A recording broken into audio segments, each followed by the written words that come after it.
All right, welcome to Witchpolice Radio. I'm here today with a guest who is someone that I feel like I should have had on the show before, just based on the amount of time he's been involved in the local music scene. I know we'll get into some of this sort of when we start talking, but um, I've been aware of you for sure as a local artist for years now. I've heard your records, I've seen you live, and just for whatever reason, it didn't occur to me that hey, I should reach out and get you on the podcast. So when I saw you had a new record coming out, it seemed like an opportune time to do that. And I think the best way to start things off is if you'd like to just introduce yourself and give a bit of background about what it is you do as a musician. Yeah, my name is JP Hoe, and I have been trying to, you know, make a life out of playing music for 20, 22 years, and I have been really lucky that being based in Winnipeg has given me some really odd advantages that I never sort of expected when I started to write and put things out, and it's allowed me to keep going until today. And so I've got my sixth record that just came out, and I'm sort of trying to figure out how to navigate back into the already treacherous waters that is the music business. And that's me in a nutshell. Cool. Well, it's interesting you say that, the benefits of being in Winnipeg, because I think a lot of people have the opposite opinion where they feel like because of our geographic location and sort of its status as not quite as I obviously love Winnipeg, or I wouldn't have been interviewing Winnipeg artists for as long as I've been. Right? But compared to a city like Toronto or Montreal or even Yeah. Vancouver, there's sort of a prestige thing that Winnipeg. I think a lot of non-Winnipeggers don't apply to us, and because of where we're located, it often makes touring difficult because there's Yeah. such amount of space between, from city to city. So I'm curious what the advantages that you've seen from being here, because I've definitely heard the opposite view. Yeah. Well, hey, I mean the truth is that there's for sure challenges that we have that other places don't. But at least like I can only speak for myself. The time like in the like late uh 2008, 2009, there's two organizations in the city in particular. One's called Manitoba Music and one is called Manitoba Film and Music. Yeah. And for whatever reason, I just happened to like catch the wave of those two organizations when they were seemingly like the most powerful that I'd ever seen the organizations since. And they were creating showcase opportunities in Los Angeles every year, showcasing opportunities in New York City every year, and in Europe. And because I was a full-time working musician and I had just enough heat to make it make sense, I got to be a part of a lot of those opportunities, and I got to meet music supervisors who played music in all the big movies in Los Angeles, Yeah. and and just the opportunities to uh, you know pursue pursue like dream situations where at the end of the day, every musician, as far as I know, who started doing this, they just want that shot. Whether it happens or not is like that's not up to us. But Exactly. Yeah. everybody just wants everyone. At least for me, like I've always just wanted a chance. I wanted like showcase it, and if it works, it works, and if it doesn't work, it doesn't work, and that's okay. And so I just got lucky enough by being here that those two organizations in particular, every conference I went to, they were there with presence and they were bringing people. And that just led to enough sort of work opportunities that I could never leave here. There was no reason to. And and so that coupled with, you know, the the ability to afford a regular life, even though I was an independent musician, there's no way that happens in Toronto, and there's no way that Sure. happens in Vancouver. And so those were like the benefits. The trade-offs are obviously you are not on people's radar in the same way. You don't there aren't as many just general opportunities. Like I don't know, I know let's say a dozen like A-list like touring acts, but that's not enough to get opportunities to like go and open for them, etc. So that happens when you're living in like Toronto and Montreal and Vancouver, and you're not in front of the CBC as often. You're not playing. You're not just going for drinks with the Yeah. producers of their shows. And that is like when we were in LA, so many of my relationships started at like a showcase event at the Consulate General of Canada's house. And then afterwards, I would keep up with these big Hollywood people, and we'd go for coffee or we'd go for lunch. And that is where real development and success stories happen. It really doesn't come from like you play for somebody and then they go, great, I'm going to give you something. It's let's become friends. And as friends, if there's something that you fit, I'm going to call you first. Yeah. And so that's what you get when you live in the big cities. But the trade-offs were just, they just didn't seem good enough for me. I thought with Manitoba music and Manitoba film and music, I was getting as many opportunities, but I got to live here. Which is better. I mean, you get all the benefits of living in Winnipeg for sure. And I guess you have also the benefit of being sort of this surprise act, right? Where people don't necessarily have you on your other radar, like you said, but if they hear something and it clicks with them, it's just where did this guy come from? You know, like what's happening in Winnipeg? And I think that Winnipeg has that kind of reputation where we have all of these kind of hidden gems that other cities don't know about until something breaks and they show up on people's radars, and then it's just like, oh wow, what's in the water here? Yeah, like I've always felt that, you know, the real like another advantage we have here is that we don't have like labels always looking over our shoulder. We don't have the industry, you know, saying, oh, what are you doing next? And so I think a lot of the artists here, everybody got to create their own path.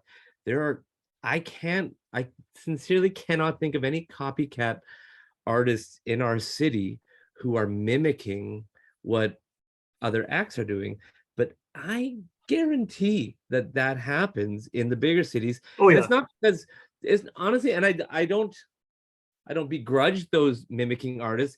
That's just sort of the nature of the business. They're like, oh, they really like that, I guess maybe we'll gain some success by doing this, and it's really fun to play music.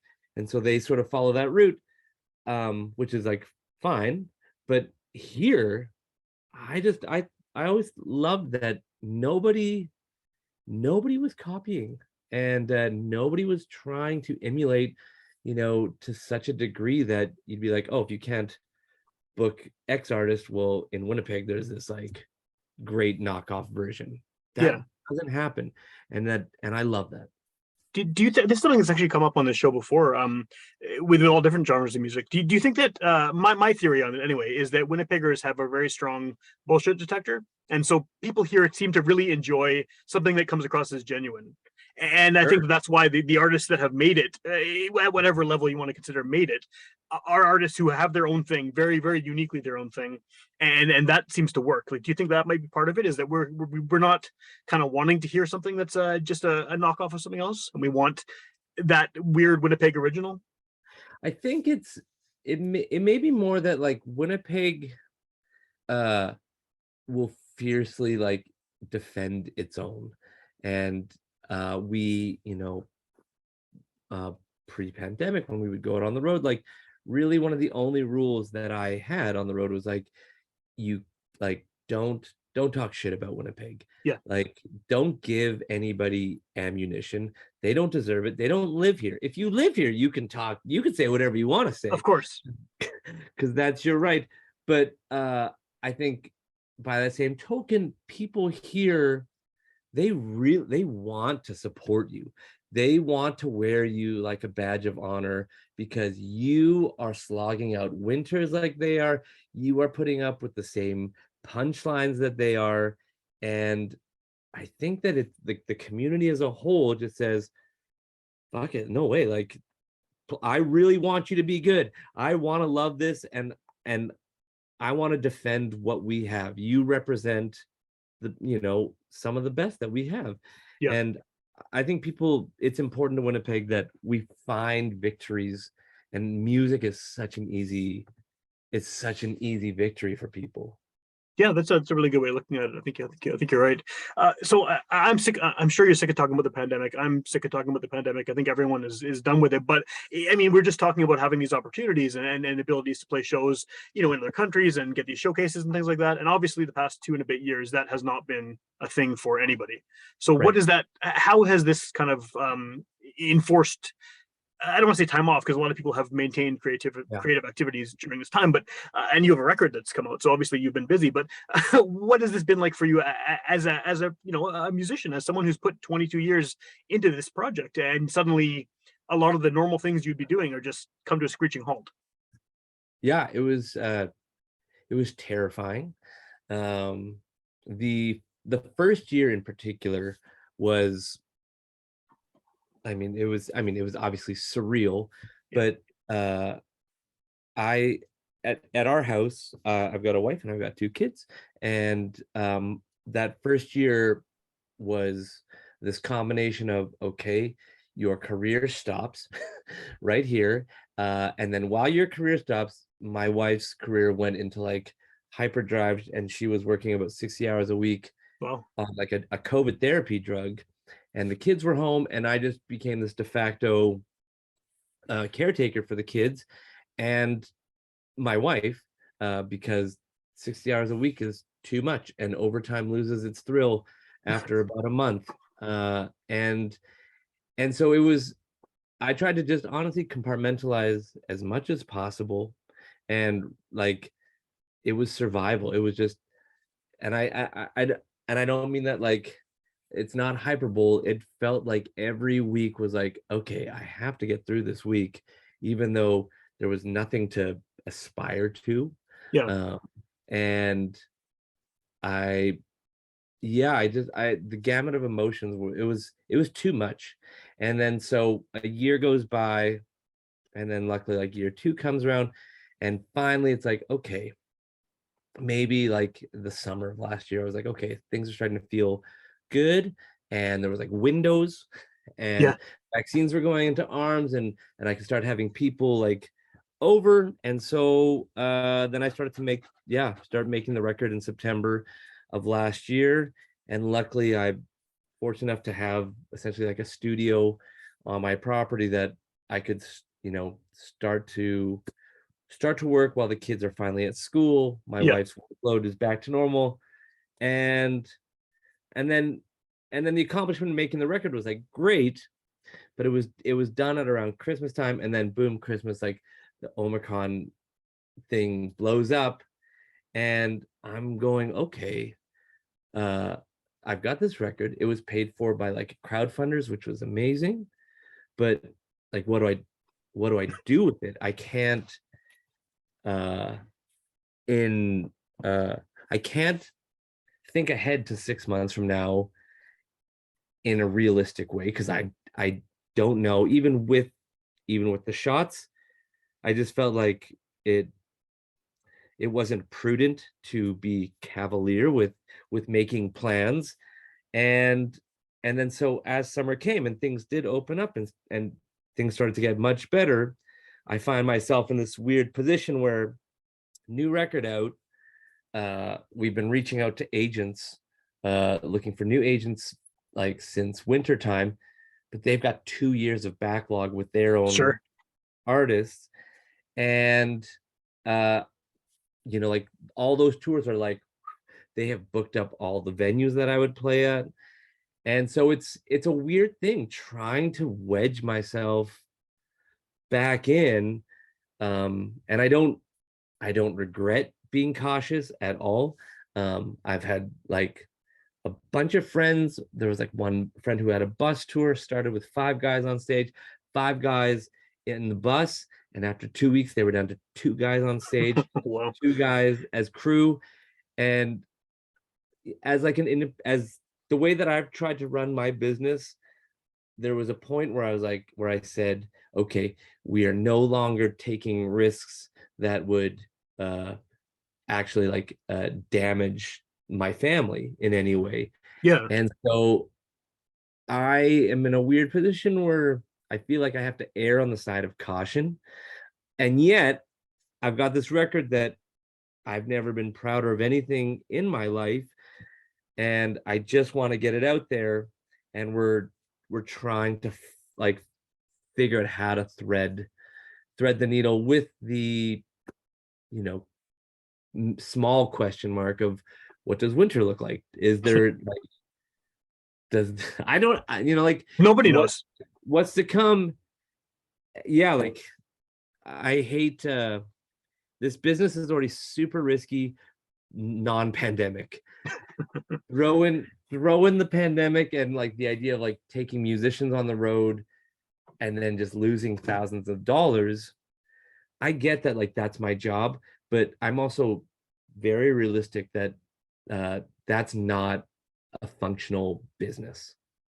And musicians, whether they want to or not, and maybe the only reason that I still get to do this 20 years later is that I tried very hard, even though it's like a small scale, think like a small business Yeah. and find a way to make good decisions. And I'm just to this moment, like I'm still struggling. How do I marry these two? How do I make them both work at the same time? So that's where I'm at, and that's where the pandemic has continued to leave me. Oh, and it sucks that there's no real endpoint either, right? Like, no, everyone's kind of Right. assuming things are going well, and hey, shows are happening, sort of, Yep. But yeah, 2 months from now, it could be complete reversal, and everyone's just kind of left flapping in the wind. Yeah. Yeah. Yeah. And so it's just it's weird. And it's not like a woe is me story, but this It's industry, always everybody's story. yeah, this industry is such a screwed up one where like I find that I like this weekend I've got two concerts, and so I've been, pretty open with like going out in public, no mask, whatever, like trying to take advantage of this window. But now these last 2 weeks, I've got to like mask up again, and I have to be like a little extra vigilant because if I get sick, I've got 8 people, or I got 10 people on the payroll on Friday and on Saturday who are expecting to be paid. Yeah. I have to put on a show, and so it's just it's a weird thing. We can't get sick, and we can't go on tour, or if we do, we just have to like be lucky. Yeah, yeah, it's crazy. It's. I mean, it's also so random too. But I mean, I have kids who are in school as well, and the odds on, like, no matter what you do, there could be a kid at the school who gives it to your kid, and then Sure. all of your well laid plans and everything are just shot, right? Yeah. So it sucks. But the album itself, though, I mean, like, just to get into the music of it, Yeah. um, I have to assume that the pandemic and just the stress and the other shit going on with that seeped into the songwriting Oh to a yeah. certain degree, right? I mean, I know you're making. I don't know how you define it. I mean, I would think you make folk pop is what I would sort of call what Yeah. you do. I That's mean, good. the pop element is very strong, and pop generally has kind of a positive, upbeat sort of tone. But I mean, how did you? How was the writing of this record different than the ones you've done in the past? Kind of having this in the background and this sort of uncertainty and just such a Yeah. different scenario.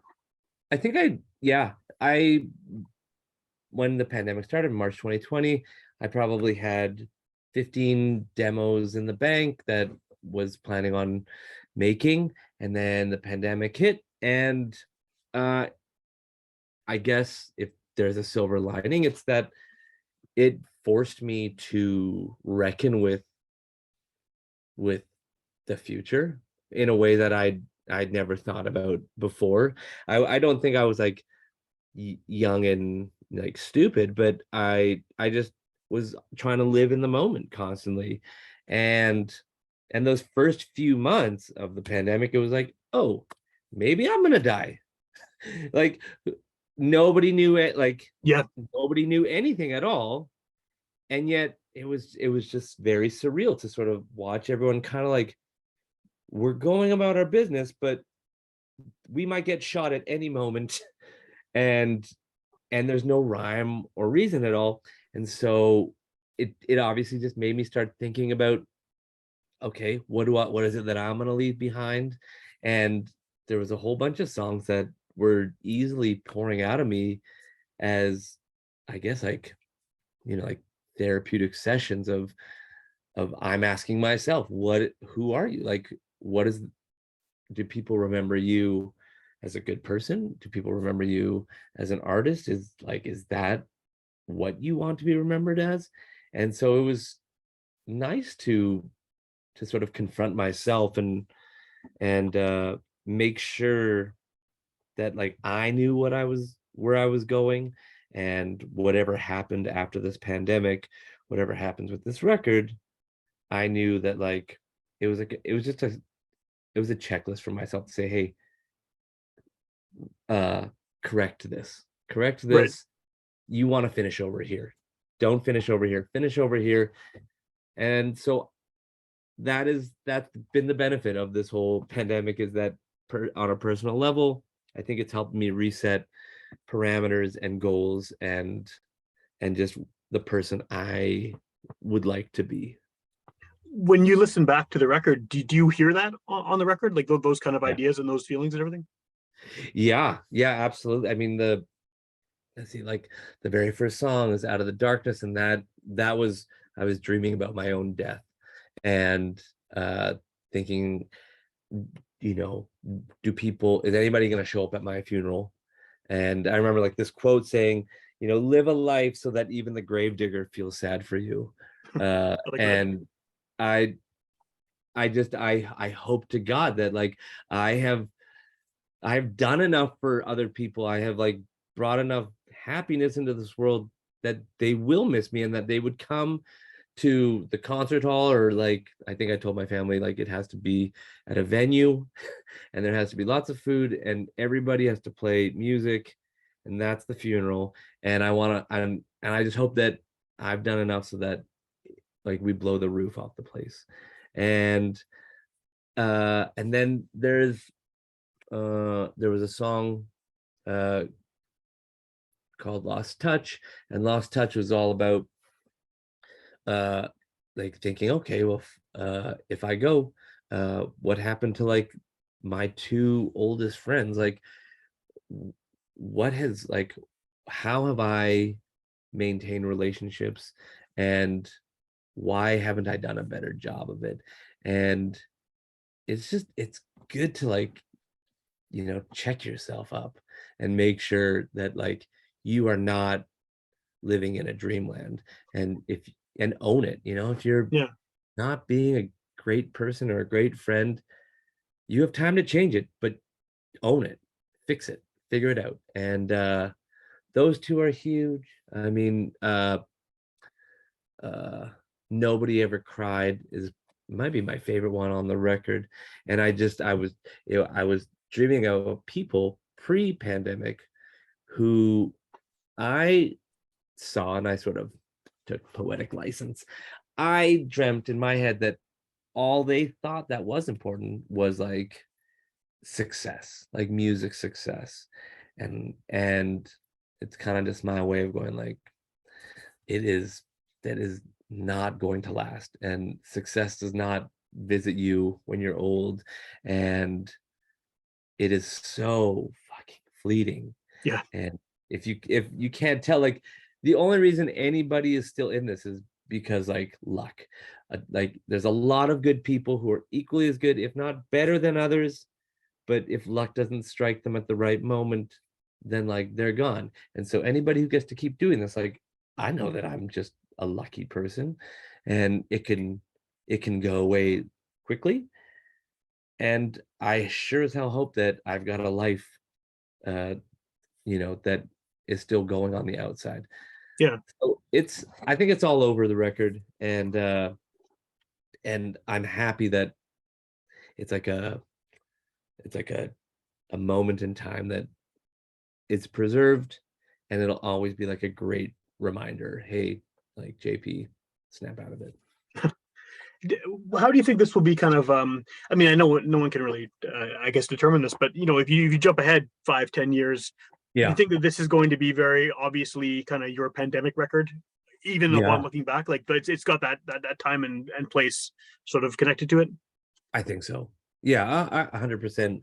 And I get that a lot of people made records, but it just that's I mean that's what we do.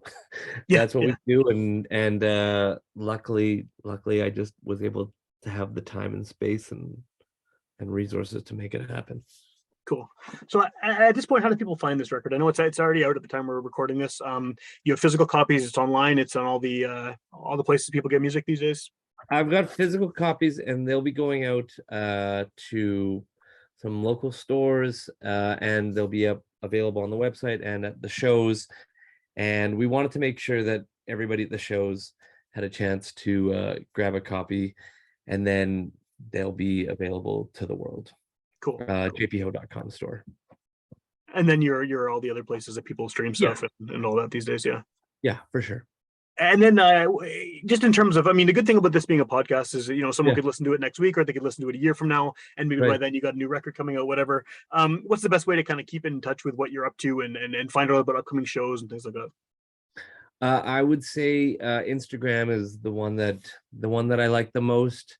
It there's at least I get to show glimpses of my life, and I'm not, Sam, the greatest. I don't love the soch as much as I'm supposed to.